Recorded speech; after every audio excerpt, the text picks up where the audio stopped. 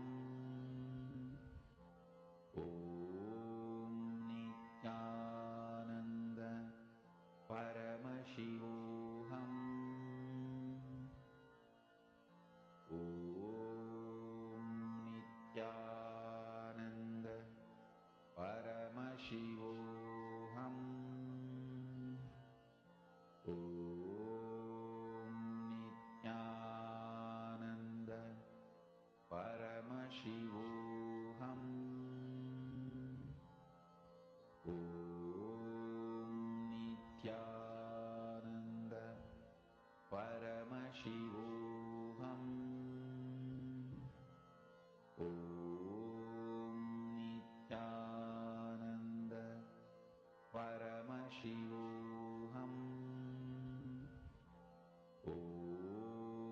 Nithyananda Paramashivoham. Om Nithyananda Paramashivoham. Om Nithyananda Paramashivoham. Om Nithyananda Paramashivoham. Om Nithyananda Paramashivoham. Om Nithyananda Paramashivoham. Yes. So now, I request all the participants to post, go ahead and post in the Facebook group whether the powerful cognitions which you got from this session, the clicks which you got, your experiences on power manifestation, how you manifest the power. Ma Agama Priya, how was your experience, Ma? Did you manifest the power?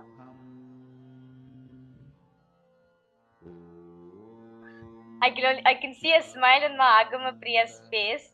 Okay, you're yet to manifest, Ma. Okay. How about Ma Istek, Ma Julie, Ma Gokila, Nithyanandam, Ma Sharmin? Yes, Ma Jnanapradayini, Ma Karini. See, if you feel stuck in manifesting the power, just decide not to drop from, just decide to come out from the feeling of stuck. Even if you did not manifest, it's fine. But don't have the feeling, okay, I'm not able to manifest power, I'm stuck. Don't have the feeling of stuck. When you keep on trying to manifest the power, that is Mukti Tattva. That is only meaning of liberation principle. The moment you decide to come out from the space of being stuck and decide to try again and again and again, that is only Mukti Tattva. So is everyone understanding? Okay, yes. So now, with this powerful understanding of perfectionism, we will now be directly listening on Swamiji on DNA. What is exactly DNA and how it can be improved? So let us directly listen from Swamiji.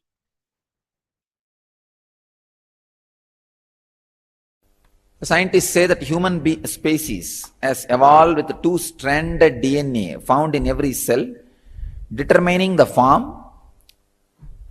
One part determines the form, the other determines the potential diseases and spiritual gifts.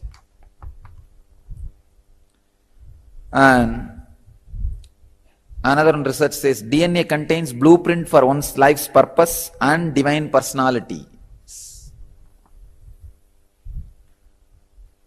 Scientists are very clear about what we think is not our original blueprint. means the one part only we are able to study, the two parts of the DNA, we are able to study still now only one part. And scientists are really feeling that is not really our blueprint. The unrevealed DNA, the part still which they are not able to discover or make it clear, logically understand, is called, they are naming it as a junk DNA. I can say the part which is discovered is junk DNA. The part which is not discovered, still yet to be realized, maybe I can use the word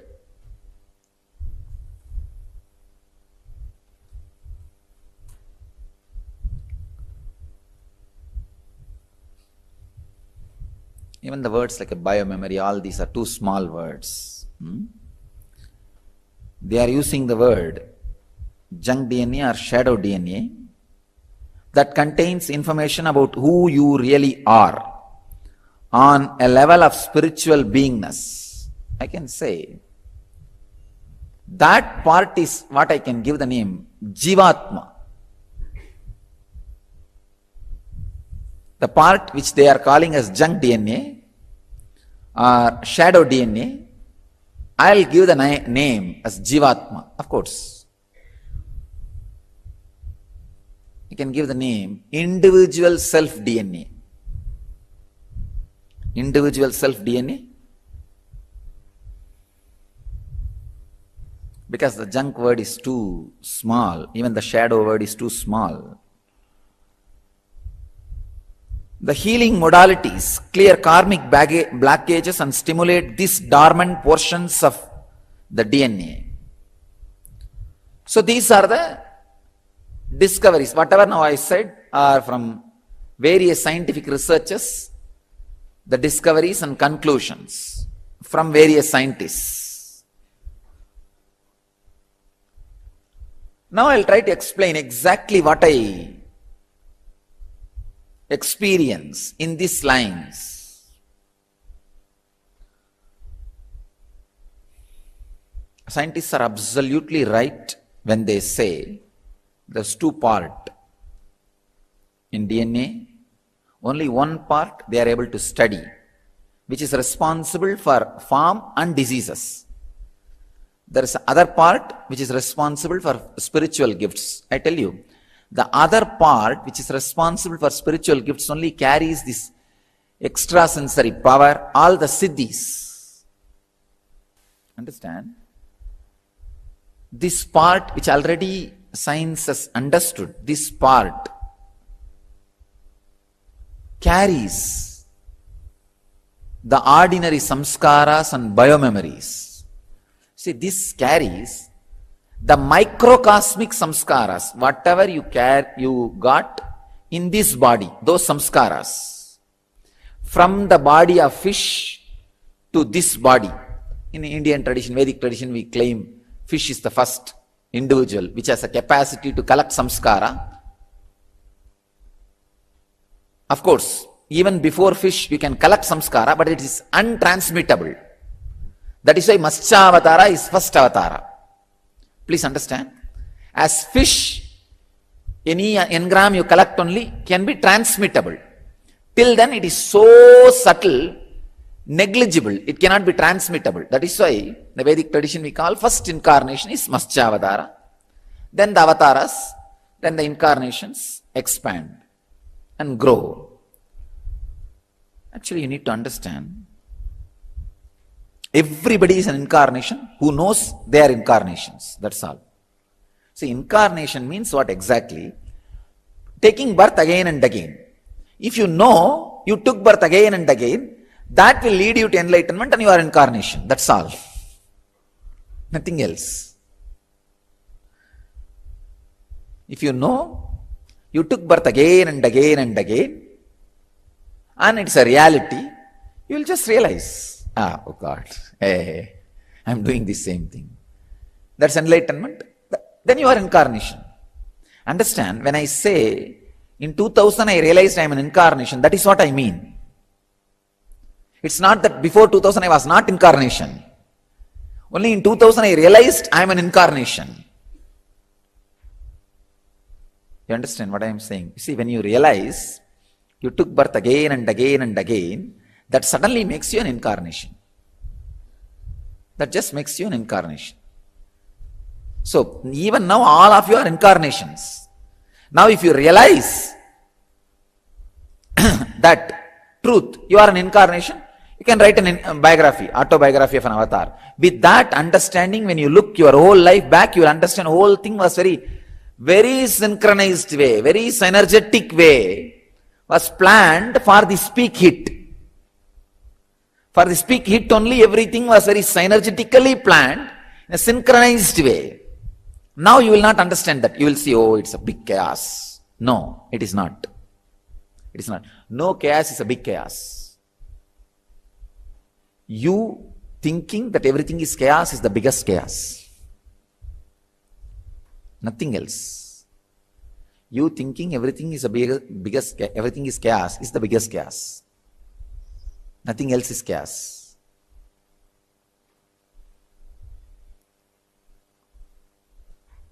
It's a very revolutionary idea which I heard from Ram Surat Kumar, that Yogi Ram Surat Kumar, saint who lived in Arunachala. Many of you have heard about him, and very revolutionary thought, very revolutionary process. When somebody goes to him for liberation and all that, it's a little unconventional, untraditional. He always used to keep a rope, bunch of rope. I have seen. And he will completely tie them. He will tie their leg, he will tie their hands, and he will make them sit. Sometime even 24 hours he will make them sit. And those poor fellows have to be sitting. And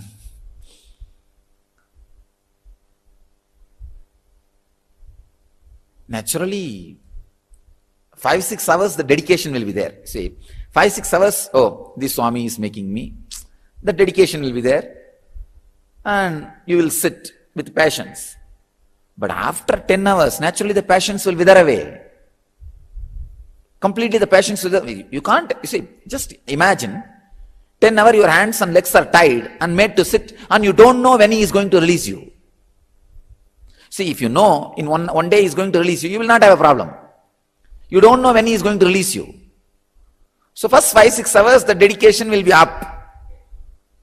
That part will be up. Everything is okay. But after 10 hours, what will happen? That is when the suffocation will start. And especially physical tying up is such a survival thing. Nobody can tolerate more than maximum 10 hours. 10 hours is the maximum. You can't tolerate more than that. That's a maximum. Especially people who come to him for enlightenment, all these things, civilized people. They are not traditional trained criminals who are habituated for prison or handcuff and all that. All civilized, cultured people. So 10 hours will be too much. Then that microcosmic biomemory, see, the dedication which they carry in microcosmic biomemory will be exhausted. Let me give you the example of this microcosmic biomemory, macrocosmic biomemory. From the fish body till now, whatever you collected is microcosmic biomemory. That part only the scientists are able to analyze and understand as a known DNA. Let us call that as a known DNA. And the other part, which I call Jeevatman DNA, the individual self DNA, that part is a macrocosmic biomemory. Please understand.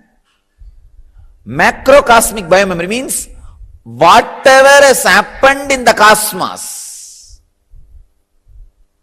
whatever has happened in your body. When I say your body means not only just the 6 feet, whatever ingredient added to make these 6 feet. Means when you are first time fish and the fight which you had with your spouse fish, that memory will be there. From whatever you collected from the fish body, it will pass to the next body, next body, next body. From that body to till this body, whatever was collected and transmitted, is what I am calling microcosmic biomemory. And whatever has happened in cosmos is macrocosmic biomemory. A certain dedication or love will happen in microcosmic biomemory. With that only you recognize my microcosmic biomemory. See, in my microcosmic biomemory, something extraordinary expresses. So your microcosmic biomemory's dedication recognizes that. And after some time, the 10 hours passes. The 10 hour will be over. This Ram Sarat Kumar's 10 hour. If you see his photograph, he will always be having a thick coconut fiber rope, kaya rope. He will be having it. So he will tie the people with that only. He will tie their hand and leg very tightly. They can't move. And after that, he will put the hands on the leg and tie it. And those fellows have to be sitting. In 10 hours, that microcosmic dedication, microcosmic biomemory dedication will go away. That devotion will go away. That will be exhausted. After that, when the suffocation starts only, he will just sit and wait. He will watch how they are irritated. And by 10 hours, they will start telling him, no, leave us, it's okay, wait. And then he will ask, so this is your dedication for enlightenment. He will make them very clearly understand that their microcosmic biomemory strength is only this much. Only this much spiritual experience can be acquired by them. See, it's like your microcosmic biomemory's dedication gets attached to my microcosmic biomemory's expression.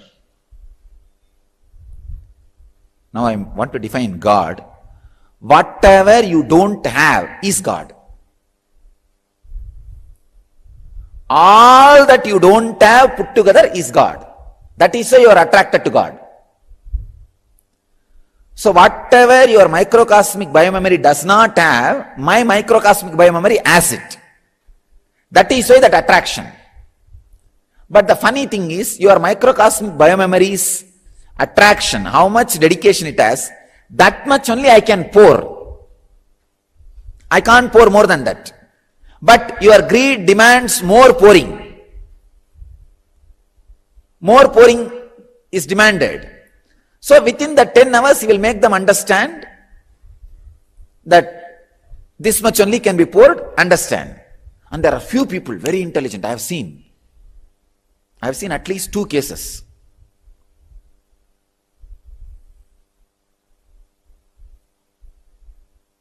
Who just withstood more than 10 hours also. When they lie down, I have really seen completely, not just their brain, pulse rate will become 0. I have seen at least 2 persons whose pulse rate has become 0. He will make them, he did both persons separately, not at a time, separately.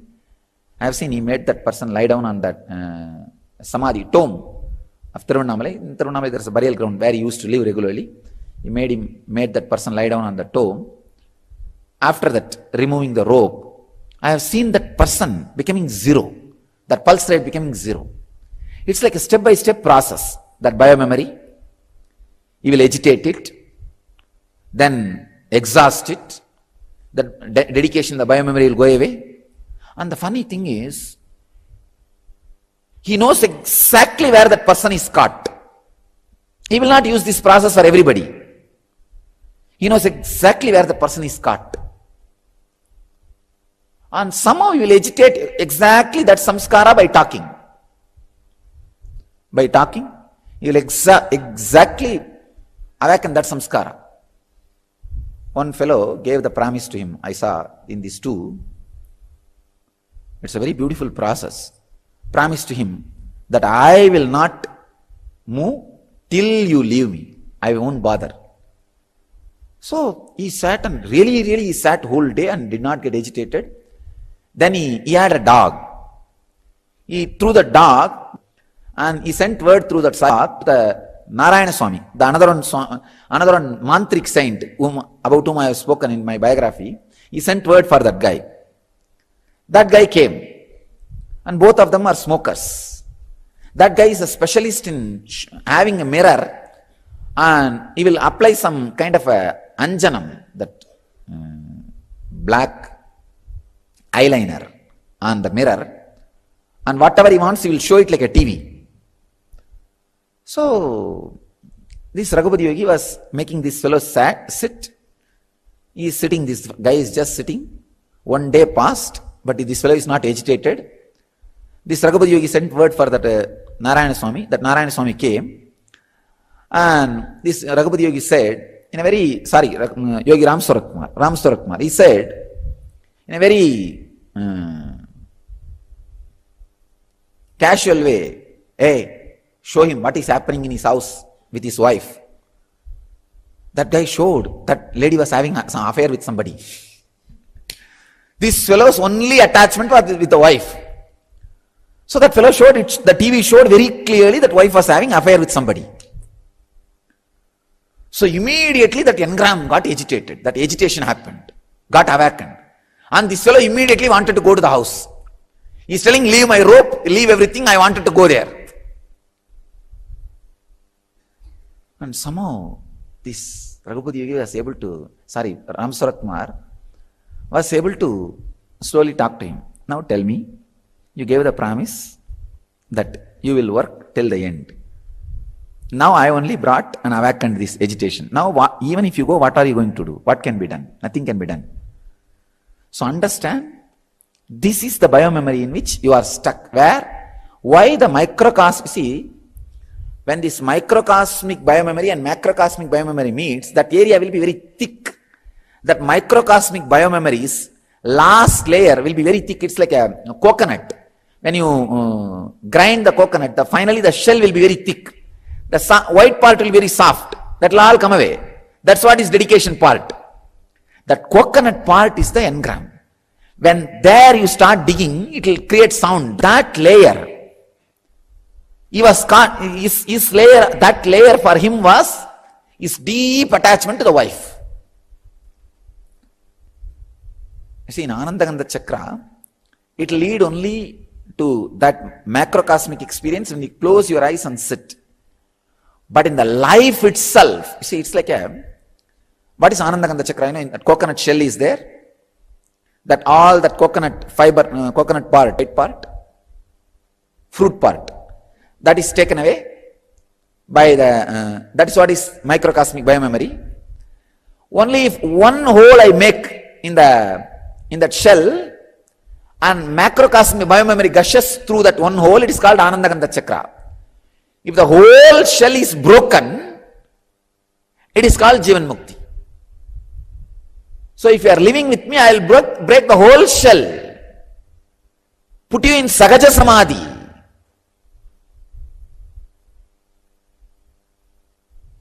Because I am a macrocosmic biomemory, I grind you both sides.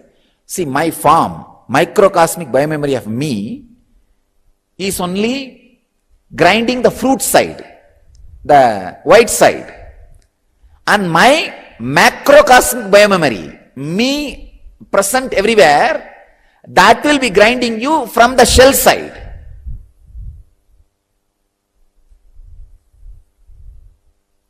Both will be grinding.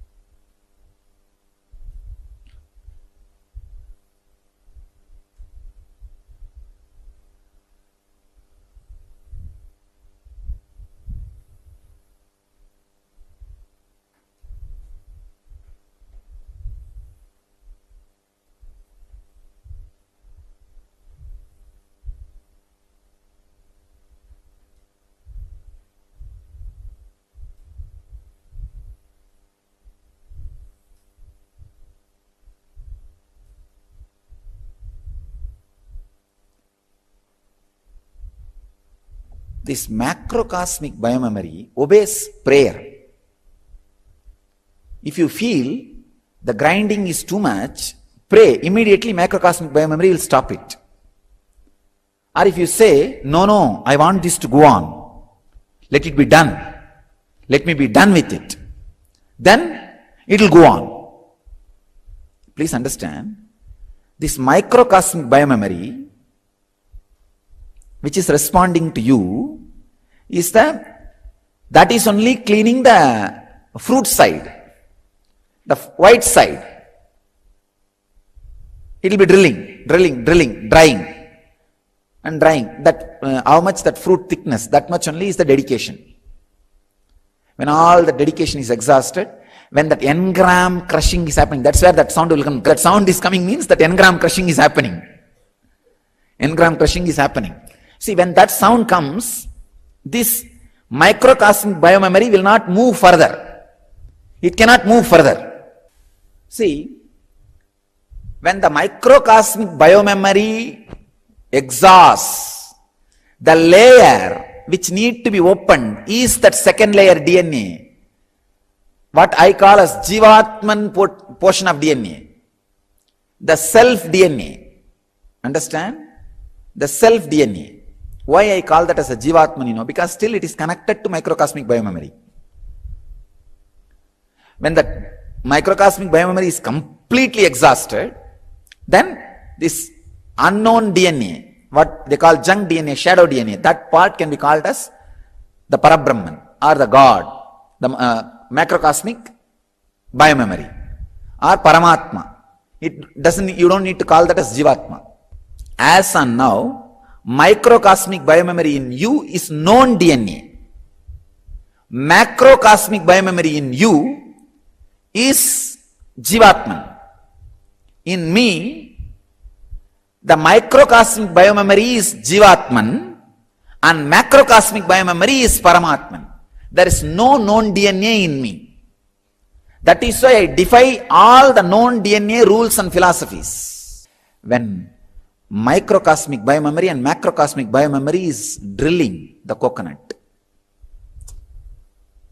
But one important thing, everybody behaves very intelligently till their coconut is grilled. That is the most unfortunate thing. See, let other coconuts get drilled. These guys will have so much of consolation, love, promise, words, inspiration, lifting, elevating. When their coconut gets drilled only. What about you guys? Even for me this has happened. When my coconut was getting drilled in 1999, before 2000, even I had to go through such a thing. See, when you do the weightlifting, how the nerves are seen by green, like that when I went through that grilling, all my nerves were seen as red. That kind of a drilling. Whenever you are able to see the nerves in the red, just understand the drilling is going on. Drilling is going on. That's what has happened in me. It will not be seen in the green or other color. It will be very deep red. Heavy pain. Heavy pain. Physically, these are the symptoms to find out whether drilling is going on. Choosing to choose. Deciding to decide. It's almost like when you are standing in the waves, the sand under your feet will be washed away, taken away. If you decide to push, you can stand. If you just slip one step, what will happen? You will just go with the wave.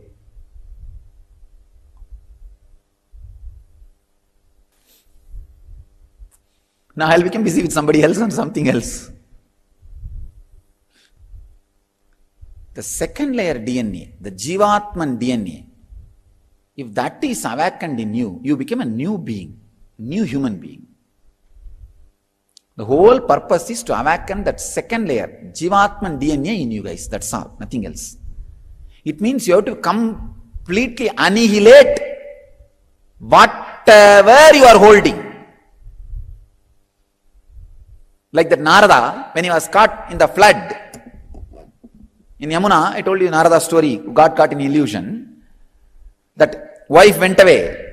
The child is slipping out of the hand. And luggage, the wealth, little wealth, is leaving the hand. So that is the time when the first level biomemory gets exhausted. Narada has to drop that. No other way, let go. Then Krishna's voice said, hey Narada, yeah, oh God, the second level biomemory is awakened. The Jeevatman biomemory is awakened. Complete annihilation. There is no shortcut for in the spiritual line, understand. If you put yourself into that belt, conveyor belt, there is no shortcut. There is no shortcut. You can only pray and tell the power system, hey, stop the belt. I don't want to move further. Let the belt be stopped. The prayer will always have the answer. Either you should know, is this lubrication? Lubrication means love. Is this enough for me to go through this drilling, this process? Let me pass. If you feel no, it is too much, then tell, pray, stop the belt. That's all. There is no shortcut. There is no technique or shortcut. Technique and shortcuts can give you one drilling, like a one hole in the shell, Anandagandha, but not complete annihilation. All the concept you have, all the idea you have, all the relationship you have, all the holdings you have, everything has to be annihilated, no other way. Unfortunately, sometimes you can't even say, no, I don't want enlightenment, I don't want. You just stop this process. Maybe if you say that you can stop the process to the macrocosm, then it stops. I've seen. It stops and puts more lubrication. A lot of love and more lubrication and pacifies. But again, when you feel comfortable, everything is okay, again that belt starts moving towards the drilling machine. But that is what everybody wants. That is what all the jivas want. It's a tremendous love with which the cosmos does the whole drama game.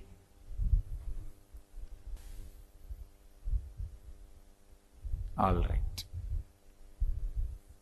So let the Jeevatman DNA be awakened in you. The self DNA be awakened in you. That is what is repository of all the siddhis, all the great siddhis, powers. See, in the microcosmic biomemory, the powers which has microcosmic biomemory is that moving your hand and eating, chewing, swallowing, lungs, heart, all these things are microcosmic biomemories powers, which goes on without even your knowledge. Same way, in macrocosmic biomemory, that Jeevatman DNA, there are only all the extraordinary powers like a flying, levitating, all those things are there. Mahima, Lahima, Karima, Anima, Ishitvam, Vashitvam, Prapti, all those siddhis, they are there in macrocosmic biomemory. But that will be awakened only if the microcosmic biomemory is annihilated. Awakening the Jeevatman DNA is the essence. So the essence of my today's message is, two parts of DNA you have. One is known by the science, which is responsible for your form, disease and all that. The unknown, the second one is unknown, which scientists call as junk DNA or shadow DNA, which I call as Jeevatman DNA, self DNA. Awaken that self DNA, because that has all extraordinary powers. Life will become extraordinary joy when that is awakened. And the known DNA will dry Those biomemories has to be dried. No other way. It cannot give you the life. That is not your blueprint. That is not your blueprint. You need to know that. As long as you catch that as a blueprint, life will be struggle. It will be struggle. So catch the macrocosmic DNA, allow that to open up. Life DNA, allow the Jeevatman DNA, self DNA to open up. That will lead you to the ultimate. I bless you all with my deep love. Let you all experience the lubrication, love energy.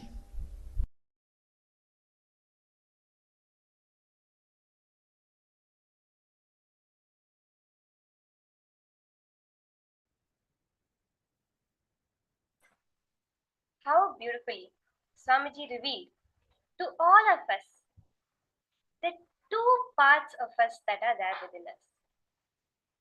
We learn every time in modern science that only 2% of our DNA, only 2 strands of our DNA actually have use for us.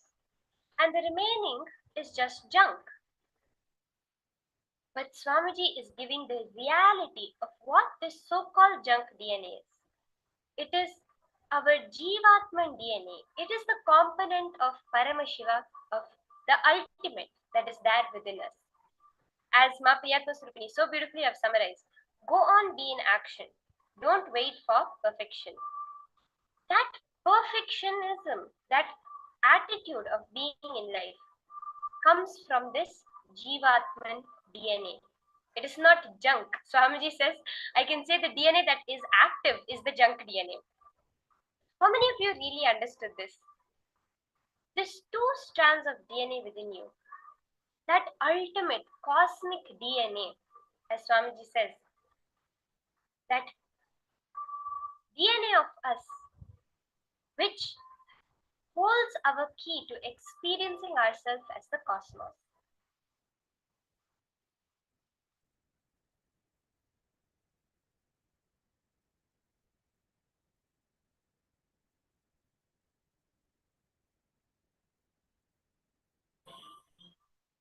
Jeevatman DNA, this second component of our DNA, is what is the repository of all great Shaktis, powers, and possibilities. This is what holds all our possibilities. Start cherishing in your DNA. Anything I know, I will become bigger than that. That is authenticity. Swamiji says this is the DNA of enlightenment. Whatever you know as you should stand with the one idea. I will become bigger than that. Not by making that smaller, but by raising me higher. That is the 2 parts of the DNA. Where the junk DNA, which is responsible for whatever we know nowadays about DNA.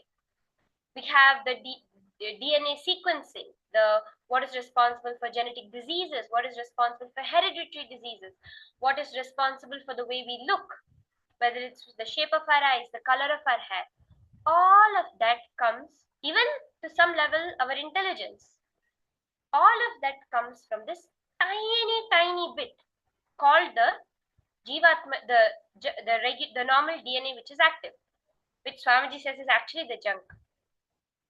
From fish body until now, whatever we have collected, that is what is there as the beginning part of the DNA.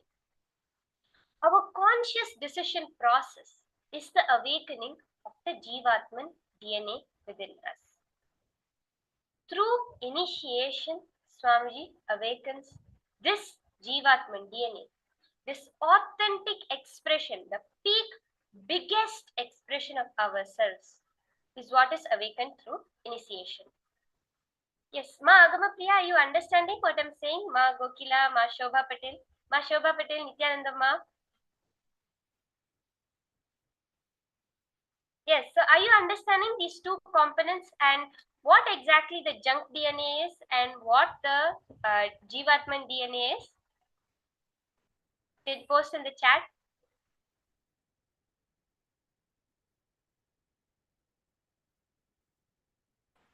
Yes, my Priyatma Surupini, my stack, all of you.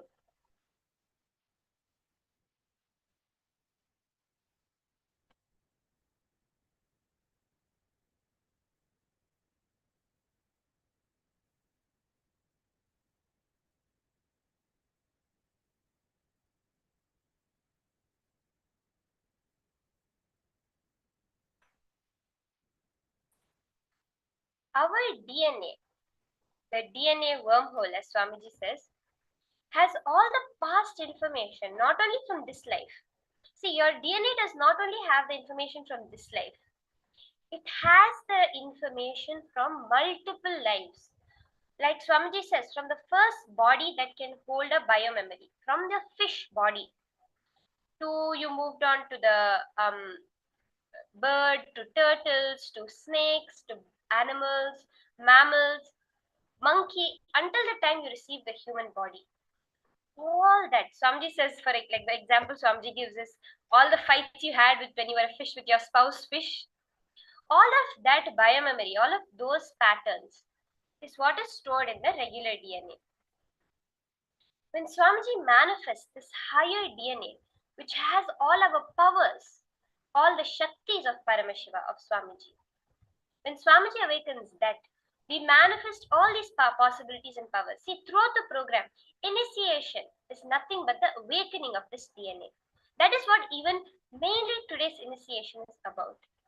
Today in the initiation, we are all going to be understanding and receiving the blessing of awakening the Jeevatman DNA, the so-called junk DNA, the remaining 10 strands of dormant DNA in our body.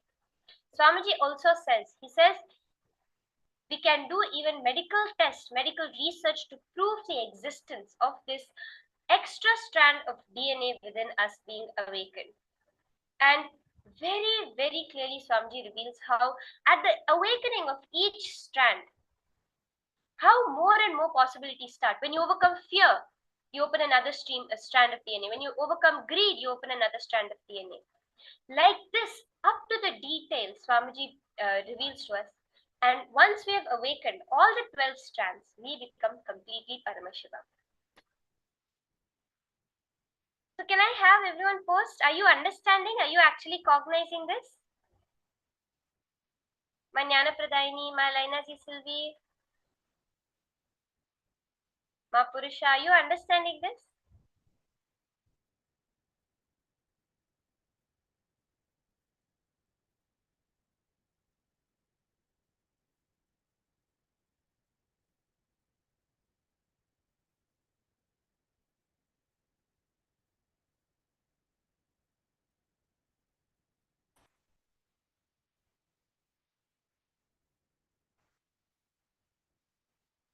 Yes. So now we are going to continue the power manifestation. But with this clear understanding that every time you manifest powers, you are actually functioning from that Jeevatman DNA. It is no longer the limited version of you that you know yourself as. See, Swamiji says that these Panchabhutas, which we are working with today, we are playing with today during the power manifestation, are actually not something separate from you. The society has conditioned us so much, right? Like to really believe that this Panchabhutas are something external. They need to be tamed because we are like, we see, oh, recently the earthquake that happened, or our relation towards nature has become that. But through this power, what you are doing, you're connecting to the cosmic self of you. When you look at yourself as a small self, as this limited DNA, this limited self, only then are we separate from nature. But when you are able to connect to that cosmic self of you, you become the DNA of the cosmos. Then simply, because that is you, you can just play with these elements. Swamiji reveals the flesh and bone in our body is the earth element. Our blood and our water in our body is the water element. The fire element is the Jataragni. What you can roughly equate it to our mitochondria cell energy or to our metabolism. Or the stomach that burns the food that goes into it. And then we have this air energy in our body. One is the breathing we go through, and Swamiji also reveals our inner chatter is the air component. And the space component, that core within us on which our life is reflected, that space component, the prana. When you are in sync, when you are able to experience these 5 elements within you, simply you can play with the 5 elements outside. So let's enter into the power manifestation. In this round, we are going to be manifesting oneness with the element of water. This element of water, which constitutes up to 70 to 80% of your body and 70 to 80% of Earth's surface, is also water. That water we are going to be connecting to. In this round, we are going to be moving an object using the water. So you know how in a swimming pool, or let's say in a lake, you see ripples, right? Or in the ocean, you have waves. Anything that's placed on the wave moves along with the wave, right? The same way, by connecting with the water, you're going to create movement in the water that will move the object. You would have watched Avatar, especially the water bending, where he lifts the whole ocean like that. But from the space of oneness with the water. You're not seeing yourself as the water is there and have to control it, as we learned in the morning. In that space of pure oneness with it, by understanding a movement in my body is a movement of the water element. Swamiji actually reveals, when your pupils widen, when your eyes become bigger, in some place in the galaxy, a sun is expanding. A star is increasing its brightness. When your pupils narrow, when your pupils become small, somewhere in the cosmos, a sun is becoming smaller. That is the level of connection we have with nature. Yes, so shall we start now? So I request all of you, you can keep a cup or a bowl of water and place any object inside the water. Using the water, you're going to be moving that object.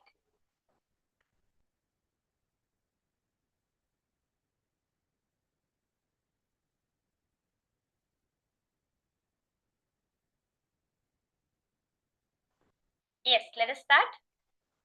Sit straight. Connect to Swamiji.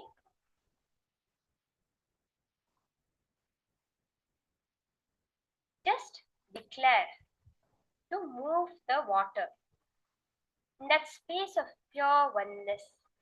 Let the pumping of your heart that's circulating your blood be the same force through which you're going to move the water.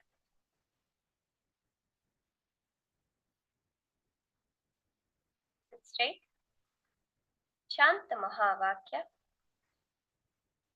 Actually, we see that vibration, we have the whole science of cymatics, which says just different frequencies can cause a change in material objects.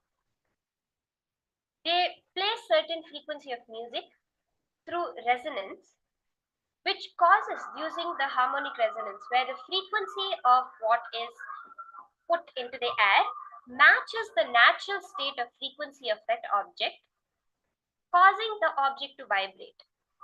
This is taking it to the next level, because when you are chanting the Mahavakya, you're tuning into its frequency not at the Bhuloka level, not at the level of what you see it as, but at its highest frequency of Mahakailasa.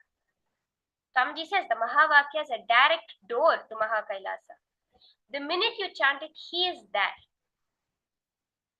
So let us start. Keep your cup of water in front of your camera.